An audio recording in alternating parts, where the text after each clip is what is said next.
Well, that's it.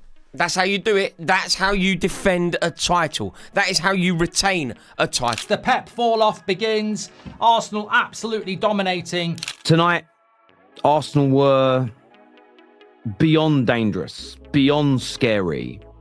It was chilling. This is not the same Arsenal. Back for Arsenal. Calafiori's ball inside, finds Havertz! A bit of a tactical shuffle, and Arsenal have scored in 2 games, 2 3-0 wins, 0 goals conceded. A title already retained once by the widest margin they've managed in years, and a squad that spent the summer getting stronger instead of standing still. That's not a hot streak. That's a statement. For 3 straight seasons, they were the nearly men. They had the talent, they had the tactics, they had a manager who kept promising that the wait was almost over. They had the record points tallies, the front-running form, the watch this space energy every August. But when the pressure reached its highest point, City were always there, 1 step ahead, 1 point clear, 1 trophy heavier. Arsenal collected admiration, City collected medals. That was the story, on repeat, for 3 years running. Then the story finally changed. And the way Arsenal have started this season suggests they know it. It starts, fittingly, with the team they spent 3 years chasing. Cardiff, the Community Shield, the first silverware of the 2026-2027 campaign, and Arsenal dismantled Manchester City 3-0 without ever getting out of second gear. Riccardo Calafiori opened the scoring inside 24 seconds, sliding a finish past Gianluigi Donnarumma before most of the crowd had found their seats. I tell you, I don't like already. That's Tzolis. Do not like him. What a player he looks already, by the way. Kai Havertz doubled the lead in the 28th minute, and the goal told its own story about what Arsenal have added this summer. A front line getting service from players who didn't exist in this squad in May. Bruno Guimarães slotted in perfectly. I think he could have slotted into Man City's midfield this summer, or Man United's midfield, or Chelsea's. Brilliant signing by Arsenal. By the time Martin Odegaard rounded off the scoring in first half stoppage time, sitting Donnarumma down with a dummy before rolling the ball into an empty net, City weren't just beaten. They looked like a team that had already worked out this was going to be a long season. The kindest thing, and probably the most important thing that we can say about Arsenal on this video is this. They're settled. Here's what makes this harder to explain away than a normal pre-season waltz. It wasn't a one-off. 4 days later, Coventry City arrived at the Emirates for the Premier League opener, freshly promoted after 25 years away, and Arsenal beat them 3-0 as well. Havertz again inside 15 minutes, Bukayo Saka doubling it, Odegaard capping it 4 minutes after the restart.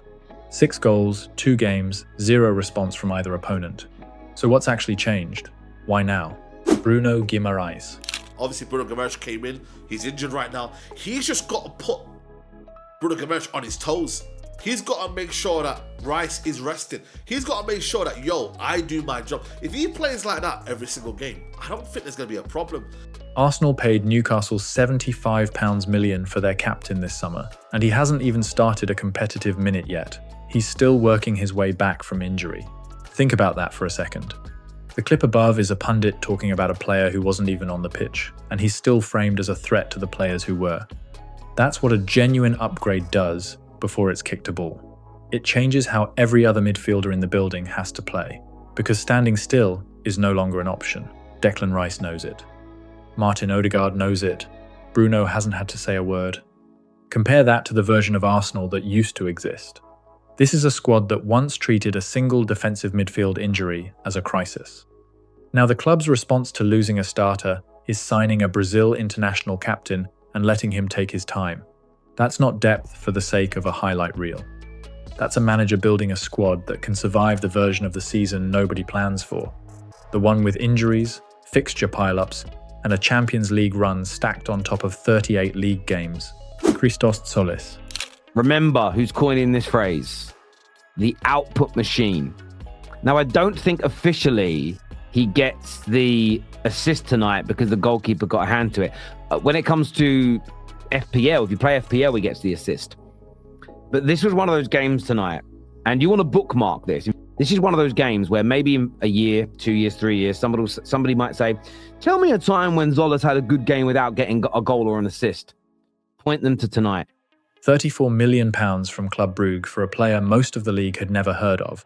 and he's already been directly involved in goals in back-to-back matches. The assist for Havertz in the Community Shield, the cross that Saka turned home against Coventry. Arsenal spent 3 years being told they needed a ruthless, direct outlet on the left. They didn't buy hype. They bought output. This guy is absolutely a madman. Like, he was for me my man of the match. Of course, there's Odegaard, there's Lewis-Skelly, there's maybe Havertz, Saka, but this Christos Tzolis, I can't lie to you, right? It's worth remembering he arrived unheralded, a Belgian league product who'd racked up goals and assists for Club Brugge without much of the continent paying attention. That's the whole point. There's a difference between a signing that generates headlines and a signing that generates chances, and Tzolis is currently the proof of it. Myles Lewis-Skelly. And when you got a player like Lewis-Skelly in there, I mean, you see Lewis-Skelly here, guys, like, man, what a player. I'm not even lying to you, bro, like. 19 years old, and Arsenal are already trusting him to police the space in front of the back four in the biggest games on the calendar. That's not a hunch, that's a specific role. A converted left-back playing as a central 8, reading angles that most players 3 times his age still get wrong. When your academy graduate outperforms your £105 million defensive midfielder on a given afternoon, you stop calling it a breakout. You start calling it a plan working. Martin Odegaard. Another player that I want to mention is Martin Odegaard. He got the captain performance today. But what I want to say about Martin Odegaard is, what version of Martin Odegaard are we going to see this season? It's a fair question, because last season's version, 3 goals, 1 in the league, wasn't good enough for a captain of his ability, and everyone, including Odegaard, knew it. 2 games into this campaign, he already has more goals across all competitions than he managed in 36 appearances all of last season. Call it a response. Call it a captain remembering what got him the armband in the first place. Either way, the version showing up right now is the one Arsenal have been waiting for. Mikel Arteta. 150 wins in the Premier League in under 250 games. And the only managers to have done that, 150 wins in the Premier League in sub 250 games. The only managers to have done that. You're looking at Jose Mourinho. You're looking at Jurgen Klopp. You're looking at Sir Alex Ferguson. You are looking at Pep Guardiola. And you're looking at Mikel Arteta. There was a version of this story, not long ago, where Arteta was the punchline, a manager who overcoached his way out of winnable titles. That story is dead now.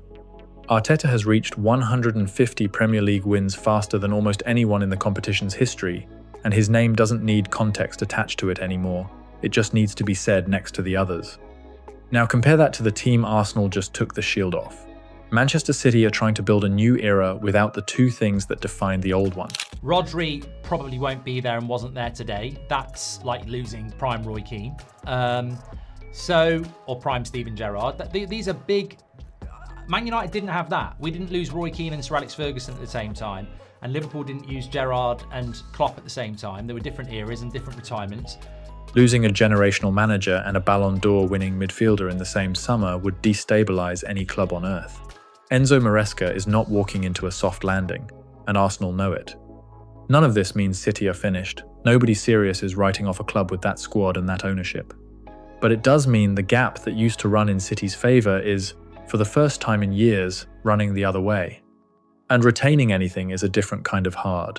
I think the challenge for Arsenal this season is going to be second season syndrome. Many people say, I think Sir Alex Ferguson said it, Mourinho certainly said it in his documentary, it's one thing winning the Premier League, retaining it is actually harder. Every dynasty gets tested by its own success eventually. The teams that fail this test relax. The teams that pass it get meaner. 2 games in, Arsenal look like a team that read the warning and decided it didn't apply to them. Which brings us to the label Arsenal have been trying to shake for 2 decades. Nearly men, perennial bridesmaids, the club that always finishes second to someone else's dynasty. That label survived 20 years of near misses, and it survived right up until May. These Arsenal players now truly believe. They are playing like champions who know they belong at the top, rather than a team trying to prove themselves.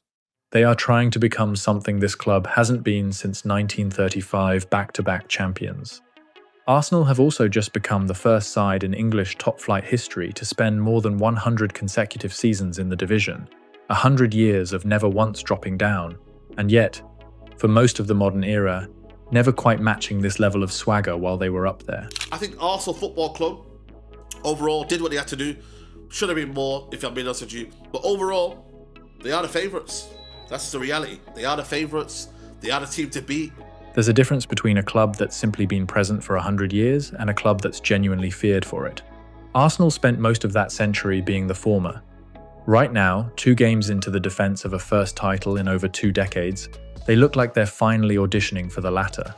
The old label doesn't fit the current squad. It's still being used out of habit, not accuracy. So where does this go? Nobody sensible is calling the title race over in August, not with Bruno Guimarães still to properly arrive, not with 2 more transfer weeks to navigate, not with a Champions League campaign that Arsenal have never actually won still to be settled. There is a long, grueling season between now and May, and plenty of ways it goes wrong. But 2 games in, with 6 goals scored, none conceded, and a squad that's arguably deeper and sharper than the one that won the league in the first place, Arsenal don't look like a team defending a title out of duty. Arsenal look like champions who believe, who know, on a cast iron level, know they belong to they belong where they are. That's how you defend a title.